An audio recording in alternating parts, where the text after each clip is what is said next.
What are you doing? Hi all, this is part of the Self-Publishing Roundtable's stable of podcasts. Oh my god, I'm just not with it today. Sorry guys. Good evening, ladies and gentlemen. Good evening or morning or wherever the hell you are. This is the weekly roundup of the indie publishing news and stuff. It's brought to you by selfpublishingroundtable.com, and we have a few items of news that have happened in this past week that we'd like to talk about at Roundtable, and some what the fuckery, and we'll see how that goes. If you have any questions, please come in and ask them live in the blab. Otherwise, if you're listening to this on the audio, too bad. Right. I'm Erica Conroy. I am joined today by Chrishaun Keller, Hannah, and also by Patrick Stemp from the To Be Read podcast. Hello. Hey, Patrick. Right, shall we get down to the first item today? Right, so right at the beginning of the month, Amazon decided to announce its KENPC 2.0, which is the Kindle edition normalized page count, and that they've made changes on how they standardize the font, the line height, and the spacing used to normalize the length of each book. And this only affects the books that are in Kindle Select. So they've also introduced a cap of 3,000 KENPCs, which will only affect the really, really, really long books on the bundles. But for most people, this has meant that the KENPCs have gone down, and sometimes quite drastically. But for a tiny few, it has gone up just a teeny tiny little bit. What do we have to say about this, and does this affect any of you guys? Chrishaun?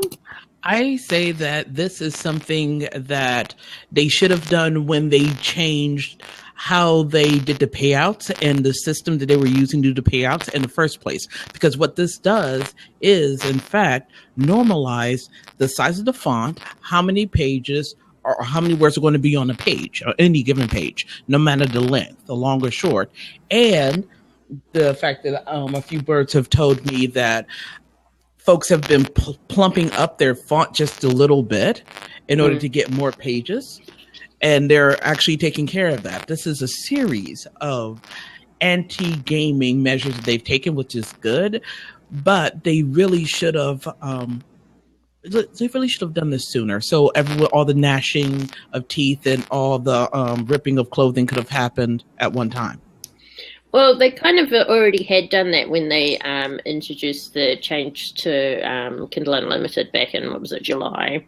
Yeah, There was that, but I think everyone was like, "Whoa, well, what's your KNPC?" And they were like, "Oh, like 120," and they're like, "What? I write the same amount of words as you, and mine's like 500," and everyone's like, "The fuck?" Yeah. So now they're making it all across the board, like they should have. Well, There must be some of that. They are. There must be some of that going on already in the back end from the beginning, I would have thought, because it doesn't matter what font you publish at. Like if I have my Kindle set to use Garamond, or I know they just released like their own a new font specifically to make reading easier, right? So if I buy a book and jack the font down to 8, that's not going to affect the KENP, right? If I jack that font on my own reader up to 20, likewise, I don't think that's going to change the page read on Amazon's end. So there must have been some of that in there. I'm surprised about the cap. That's the part that jumps out to me the most, because well, I don't think many people will hit it, though. I mean, this is like when you've got a bundle of like 17 novels or something. That's really the only way you'll hit it.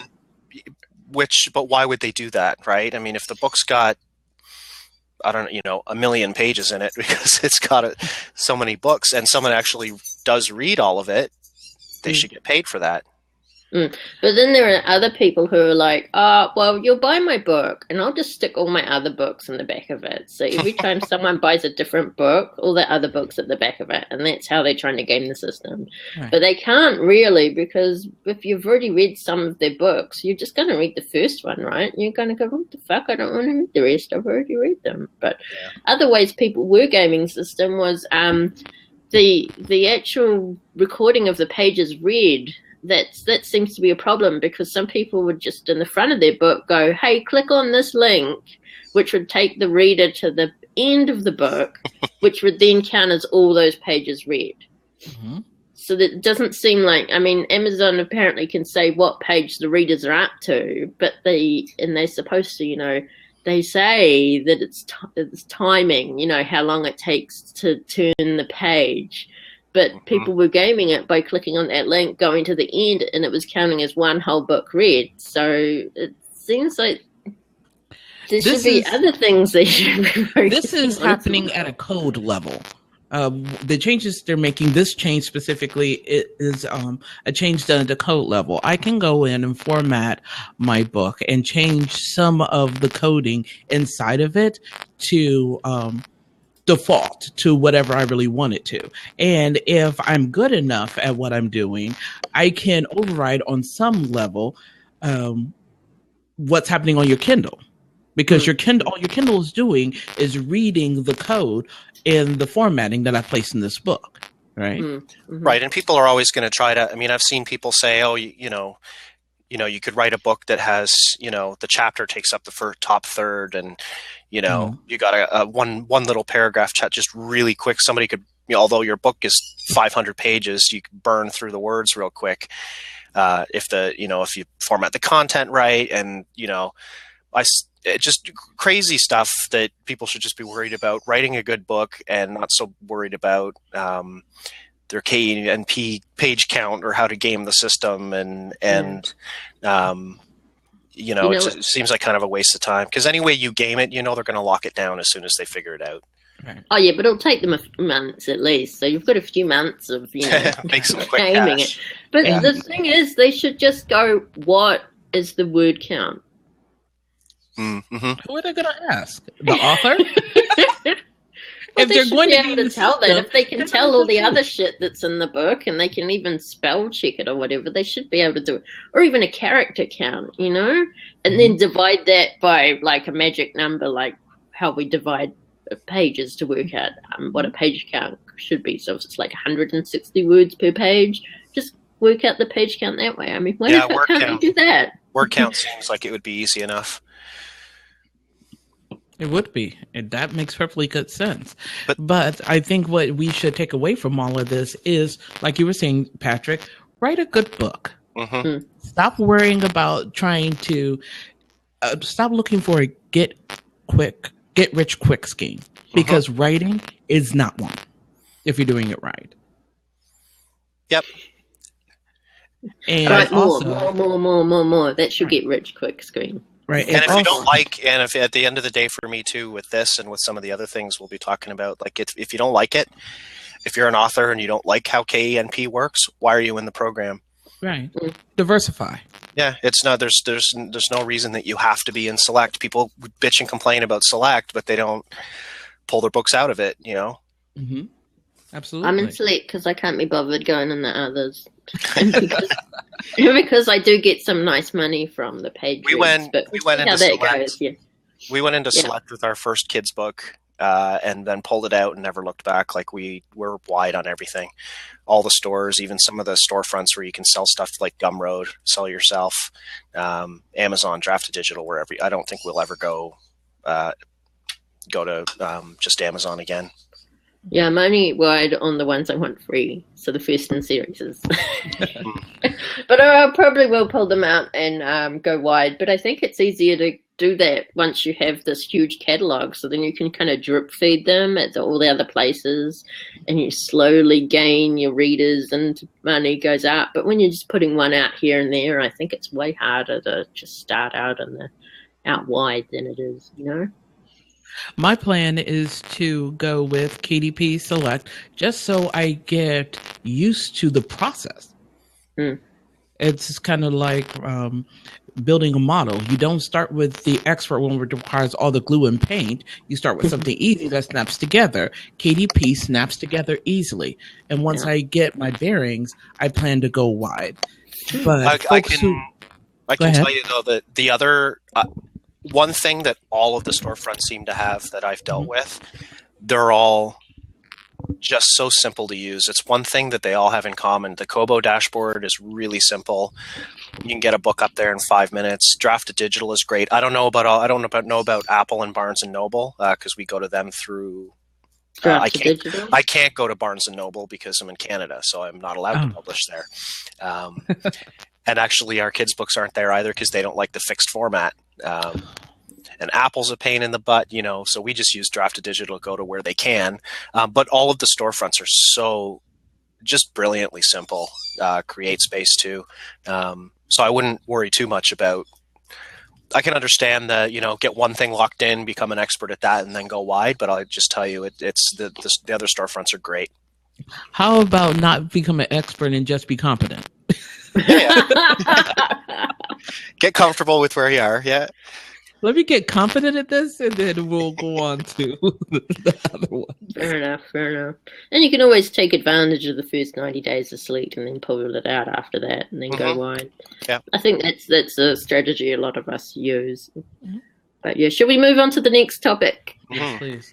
Okay, so this is something that's just been circulating recently.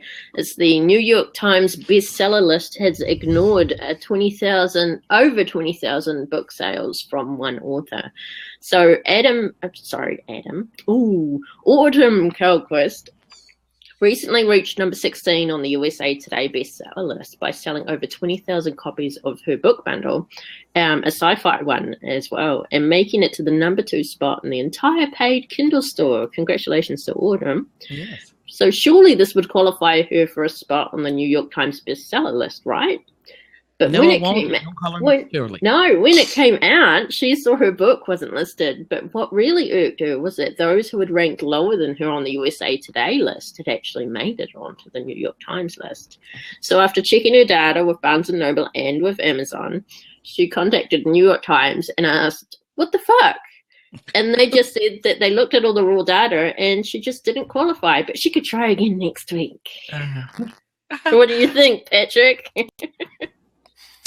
Your thoughts? Whenever it comes, as the years go by, more and more when it comes to these lists and to the Hugos and the other awards, my response to all of this is, who cares? Like,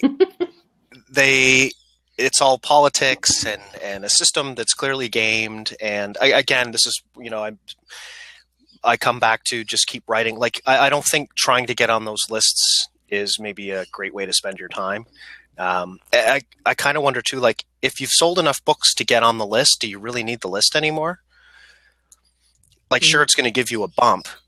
We know that, being on the list is a good thing, but is worrying about getting on the list and spending all sorts of time and money to get on the list a good way to spend your time? And I don't think it is. Yeah. I think she handled it well. If she said in the article, she wasn't even looking to do that. And when she saw that she was on USA Today, she had to be pushed for like, go look. And she finally did. And she saw that. Then it went over to the New York Times. Those of us who have been writers long enough and been involved in publishing long enough know that these things, like you said, are rigged. They are gamed. It is, they call it curated, but what it is what you're doing is you're weeding out things that don't adhere to their prescribed image of what their list should be. And yet they have things like 50 Shades of Grey, things that are too big that they can't ignore on there. Are they wrong for doing this? No, it's their paper. They can do what they want. But they should be truthful. They should say, you just didn't meet our standard. And one of the things I keep coming back to with these lists too, and is so for both of you, do either of you ever, when you're looking, what do I want to read next? I just finished one book, it's time to pick up another one. Do you ever go to those lists and see what's hot and pick something off of one of them? I haven't. No, that's American. Why the fuck would I? Only when I have run out of the authors that I'm currently reading.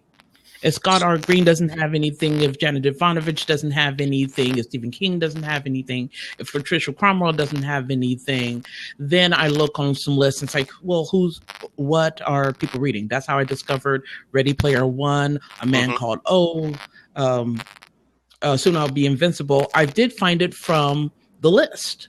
So I do look at it, but it's not, if it's on there, I have to read it. I'm like, oh, that sounds interesting. So I use Amazon and Goodreads as my, as my means of finding a new book. Mm-hmm. Quite often, I think the stuff that are on those lists are probably more literary leaning, more often than not, than I'm interested in anyway. Right. You're correct. You're probably correct.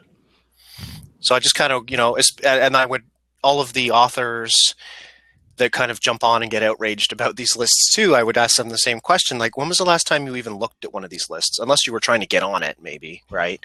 But readers, who's looking at these lists? Who reads the New York Times? People who still read papers. Right, which, God, my parents don't even read the newspaper anymore. I think, I don't know. And this is also an ego. I'm like, I'm going to speak for myself. I would love to have USA Today, New York Times bestseller in front of my name. I would love to do that. Yeah. If would I stop writing if that never happened? Nope. I will keep on writing my trashy magic punk novels and enjoy it. And talking to the folks who enjoy writing in my universe. That doesn't matter, but it is an ego boost. And when they're very, very opaque about what exactly their criteria is, and they don't want to come out and say that you didn't fit our image, that's what bothers me. I will always if you can't put it on a spreadsheet and track it and know exactly where you are, I'm 2% away from hitting the list. And know that you're right, then yeah, it's too nebulous. So why? Right. So again, why waste our time worrying about it, right? You just worry about the ranking lists on the retailers that we're on, isn't that more important because it shows more? It shows because they're the ones actually selling the books. Yeah. And that's why I like the USA list, because that is raw data, raw numbers. They just show what's on there. What's been sold, excuse me. And I just prefer that, but there's something about it. There's just something about it. Well, you see a number of people put it on their book covers. So even the ebook covers, like Mina Carter has both, I believe, USA Today and New York Times. And that is on her book cover. I mean, does that influence people who've never seen a Mina Carter book before? Maybe, But I think she's more likely to get sales by word of mouth, and also how high up she is in the rankings. She just gets the visibility anyway. Mm-hmm. But I guess it does add a little bit of that social proof. Yes, a little bit of social proof. But there are many people who have never been on this list who have that same type of social proof just from the numbers that they're selling and the people who are willing to advocate for them. Mm-hmm. Okay. So basically, we shouldn't care if we're in the New York Times list, bestseller list at all, because it's sort of meaningless, but we should sell more books and write more books. It seems to be the summary of everything we've said so far today. Okay, let's move along. So the Book Industry Study Group has integrated a new BISAC code subject heading, and has finally acknowledged the young adult fiction and the young adult non-fiction genres as being their own subject codes. So publishers have welcomed the change, and in fact they've actually been pushing for the change so they can gain more accurate data on the audiences and stuff like this. And retailers like Amazon and Overdrive are all set up to accept the changes. But what it probably won't help the publishers finding out is getting the accurate information that they're after on the audience age, as approximately 80% of young adult books are purchased and read by adults. Yep. What do you guys have to think on, firstly, the young adult fiction and non-fiction now being recognised as a genre or subject code, and who do you think actually reads young adult books? Chrishaun, go. I read them. I read them a lot. I read quite a bit of YA. of books that are considered YA. Yes. Which is, I think also it's interesting to see them recategorize some of these things, like Ender's Game, which 20 years ago, 30, 40 years ago would not have been considered YA, has been sort of popping up on the kids' bookshelves in the physical bookstores, at least since I think when they were trying to sell movie tickets. But I think it's a good split. I mean, more data is good. It's going to take them years to curate enough data, I think, to understand it. I kind of wonder what happens with, do they have to go back and recategorize all of the old catalog, and when all of this is going to happen? Like, when am I going to see these new codes pop up the next time I publish a book, right? I don't think it was clear on that. And I mentioned this before to Erica. I just published a new book today, and I can tell you those codes weren't there. So. Okay. I find it to be wonderful. It's about time. And the bit that was also in that article was there's now a differentiation between young adult and juvenile, because the YA traditionally tends to be a bit more violent than you would want your younger folks to read. And sexy. I mean, look at Twilight. A little bit of sexy time, but nothing explicit. It's weird when you see the books today, and I think it'll hopefully help Amazon and all of the storefronts split things better. When you're looking at the children's books today, you'll see The Day the Crayons Quit beside Percy Jackson under the same age group. And I do not think that those two books are being read by the same age, right? It's also difficult because children at that age can have wildly different. They could be at wildly different reading levels.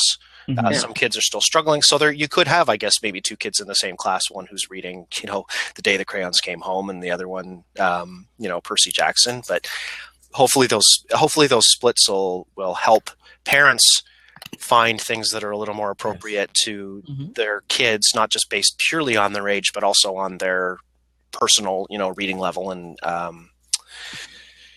just their maturity as well. I think it's a great change. Yes. And since when my girls were in high school, they are voracious readers, like I am.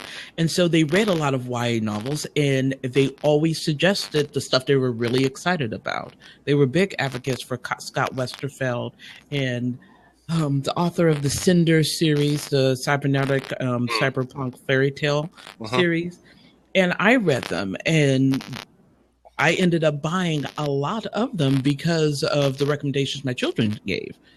So, and a lot of my friends who are over the age of 40 and now, like me, have grown adult children, we're all reading YA because that's the closest thing we truly have to clean and non-erotica action. You obviously haven't found the books that the YA books that explore loving two men or two young. Those polyamorous. I do know they exist. Yeah. But if you're looking for something that's a light read, that's actiony, and by and large doesn't have that, if you're not looking for that, you tend to gravitate towards YA. Right? It's a much better chance. Now, are there books that do explore those things? Yes, and there should be, right?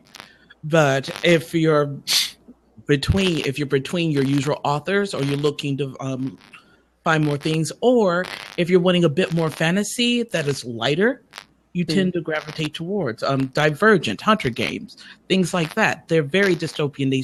They have these genre feels to it, but they're lighter reads. They're not 2,000 word tomes. Well, now that they've figured this one out, well, maybe that'll take them another 10 years to add the middle grade category. Yes. That in between category that we hear about and see, but that's not there yet. I wanted to ask about that. What actually makes middle grade? Are we talking about Babysitter's Club and Time Warp Trio? Yeah, I would think. I mean, for me, I would think. Obviously, there's a length difference too, but I would say there's the 3 to 5 group that would be reading The Day the Crayons Came Home, books like that. I think middle grade is when you maybe start to get into Diary of a Wimpy Kid, maybe what Nancy Drew is probably maybe the high end of middle grade, and then Short YA princess. for me, yeah. And then YA for the books that have still some pictures in them, more words than pictures, but there's still some illustrations. What's the other one? The series that the Hunger Games author, and I don't know why I'm blanking on her name, the series that she wrote before the Hunger Games, the 5-book series, fantasy.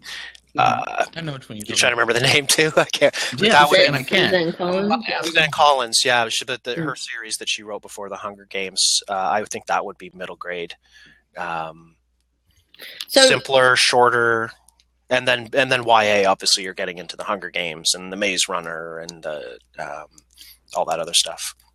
So over here we don't have a middle grade, so I'm trying to define it here in terms of what New Zealand would know. When you go into a bookstore and you go to the children's section, you turn it over and on the price tag they have the relevant ages. Mm-hmm. So would it probably be the 8 to 12-year-old range for middle grade? Is that it? I would think so. Yeah. I'm trying to think of how they're broken down in the stores too. Like you've got the 1 to 2, and then you've got 3 to 5. 6 to 8, 9 to 12, and then teenagers and that's the YA stuff. Because we were more years grouped together. I'm currently buying the 8 to 12-year-old stuff for my little cousin who's 8.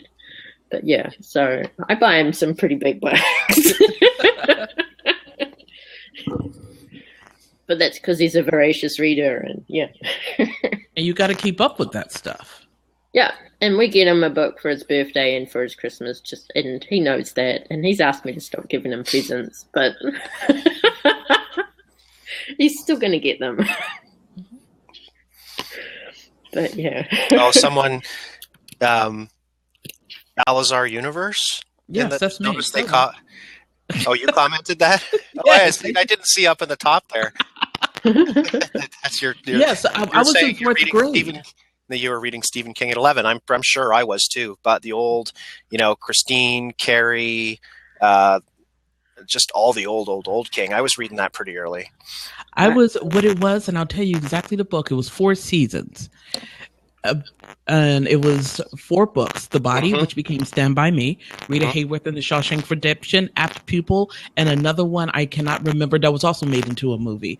And I remember being on the school bus and sneaking this out of, my father had thrown it out, right? And I picked it up and I started reading The Body, and I was just entranced. And I just read it until, I remember 3 months later having read all of it because I was sneaking and needed to read everything he wrote. And I did. I started from the beginning of the catalog and pushed on. And I've been a fan ever since. But I've always been a reader. There was me, as my comment in there says, that when I was 13, I was reading Clan of the Cave Bear. Which was intense little book. That was intense. And I read that series too. A little later on. I think I was in junior high when I read that series. Yeah, I remember reading Mary Stewart's The Crystal Cave series when I was pretty young, and I don't think that would be categorized as YA. No, I would say not. I think as long as the main character is in the young adult age group, that's how most people categorize. Yep. Yeah. Shall we move along then, since we've gone wildly off topic? So Google's got this new digital book that might be digital, but is it really a book? So they've teamed up with a London-based print book designer called Visual Editions to create future concepts of a new kind of a book.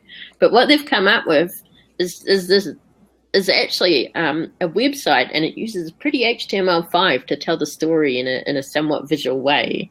And so it's quite reliant on the internet in some aspects and is storage heavy. So and also another downside is that you can't view it on all of your devices. It seems quite random what devices you can watch it on. So what does it mean, do you think, for the future of the ebook as we know it? And would you use it if it was available for you? And how might you use it? Who wants to start that one off? Patrick. That's a tough one. When I was looking at it, I think the comment that stood out for me in the article that I agreed with was that they shouldn't have tried to categorize this as like the new book. Right. It's just a new way of producing or consuming a story. Mm-hmm. Right? It's not a movie. It's not a TV show.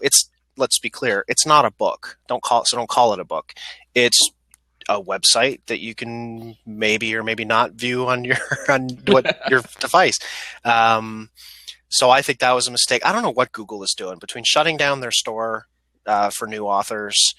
They're great. They're always kind of off doing interesting things. This one, I don't know. It's not the kind of are they going to have like a channel? Like Netflix is one place where you can go and consume all kinds of content, TV shows, movies in one place. If you have to go to a different website to consume each individual piece of content here, I don't think it's going to take off very well because unless they have like a single sort of launch pad. Well, they must because it's paywalled. It's going to be about $4.25 American for each story. And you're paying more money even for the shorts. They've got 2 short stories out at the moment, and you're paying more money because it's all the digital extras they've added unless they get Harry Potter in there, the whole series, and redo it as an interactive visual experience somehow. Like unless they get something, that'd make a shit ton of money if they did that. But and if they don't do that, I don't think anybody's going to care, right? Like they need people to have a reason to want to get in there, and they're not going to go for 2 short stories. I agree with Patrick. It's going to need a breakout. There's going to need to be something that gets everyone attention across platforms. Is this a novel? No. It is an interactive story. And I pulled this one, and as you notice, I also pulled Emily is Away, which is being marketed as an interactive novel when it's actually a video game. It's a video game where you don't fight, you just go through the story. And the trend is these video games where it's nothing but story. You're just interacting and the story unfolds as you go through. You don't even have to solve puzzles or anything. And the reason why I think these two are related, because it's opening up different ways to tell a story, which has been our wheelhouse as authors for hundreds of years. Right? But for the Emily one, what it struck me is it reminded me a lot of text adventure games. It is. Mm-hmm. So they're not even, they're just bringing something cold back. They're not inventing anything new here. No, it's a text adventure game where you make choices and the person responds, but in their response, that's the story. There were several more YA books where it's all, I think they call it epistle novels, where the story is told through letters. It's the same thing. They're told through text, ICQ, and AOL messages. Right? But this is something that, as authors, we might want to consider. I mean, the way we tell our story, the disruptive way that people like Amazon and Google want to promote stories. And let's face it, what Google is doing is trying to be disruptive and trying to create a market where there isn't one right now. Well, going back to the Google one of the short stories in there actually utilizes Google Maps. Yes. It's a travel kind of a story with a bit of fantasy element to it. So I guess that we could be bringing things into our stories just a little bit here and there, like bring in a Google map, because how many people have written like, oh, we're using our cell phones and texting each other, so you just change the style of your font or make it italic and put in all the little leet speak that people use in there, things like that. It's just taking it one step further, because there's someone else in the article, maybe the article itself said, that the stuff that's being used by Google in this instance can also be done in EPUBs, but I guess you'd just have to find out what the limitations on that would be, because I'm not sure how far you can take an EPUB. Has anyone tried to find that out, or?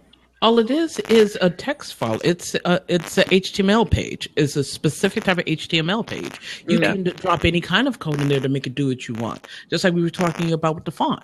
If you wanted to change the font and override the device and tell the device what to do, you could do that if you know the code. And if you let's say you put a spot of PHP in there or HTML5 in certain libraries. If the reader has those same type of libraries, you can make it do what you want it to do.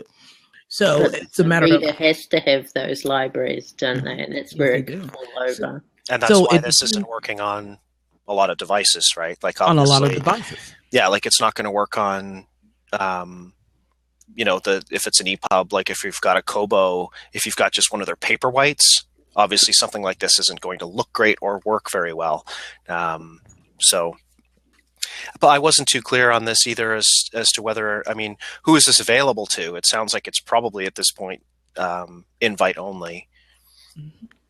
And I wouldn't be surprised that this is invite only to Google's new cellular service, because they have a new cell phone service.